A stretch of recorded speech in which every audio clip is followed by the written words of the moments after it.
Mga simbahan, bahay, gusali at tulay ang ilan sa mga pangunahing nawasak sa mga nagdaang lindol. Paano kung yumanig sa Metro Manila ang pinangangambahang The Big One?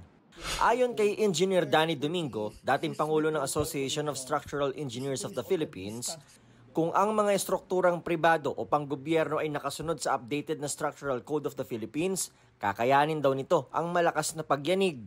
For building that were constructed using the 1992, beyond the 1992 earthquake, medyo confident ako na it should survive earthquake like this, no?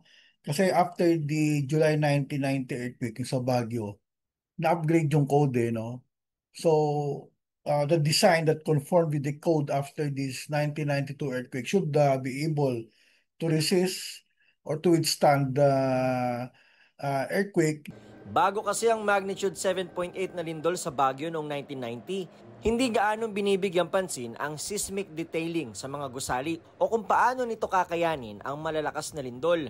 Kaya kada pag-upgrade ng National Structural Code of the Philippines, mas isinasaalang-alang na ang mga fault system na makakalikha ng lindol. Sabi ni Engineer Domingo, sa ibabaw mismo ng West Valley Fault na maaaring magdudulot ng The Big One kapag gumalaw, may mga nakatayong estruktura ngayon. I can see some building is still on top of the fault line, Yeah.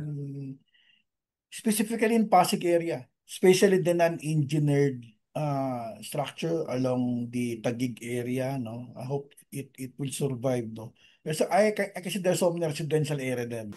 Naunang sinabi ng FIVOX base sa pag-aaral na kapag gumalaw ang West Valley Fault na tumatawid sa silangan ng Metro Manila, mahigit 50,000 ang maaaring masawi at mahigit 100,000 ang masaktan. Kailangan din daw suriing mabuti ang mga tulay sa Metro Manila, gaya ng Guadalupe Bridge. It must be a top priority to inspect all those flyovers and bridges. And if needed, it must be retrofitted to be upgraded.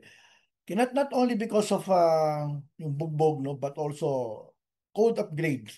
Ang sabi nga ni Presidente, hindi tayo pwedeng magsara ng bridge na yon, which is a main artery in Metro Manila na dinadaanan ng halos lahat ng residente ng Metro Manila ang Guadalupe sa EDSA kung walang alternatibo. So mamadaliin natin gawin yung mga temporary detour bridges doon starting hopefully itong quarter na ito masimulan na, and then we can start retrofitting na the Guadalupe Bridge and other bridges. Assessment of other bridges is ongoing and as soon as possible and budget permit.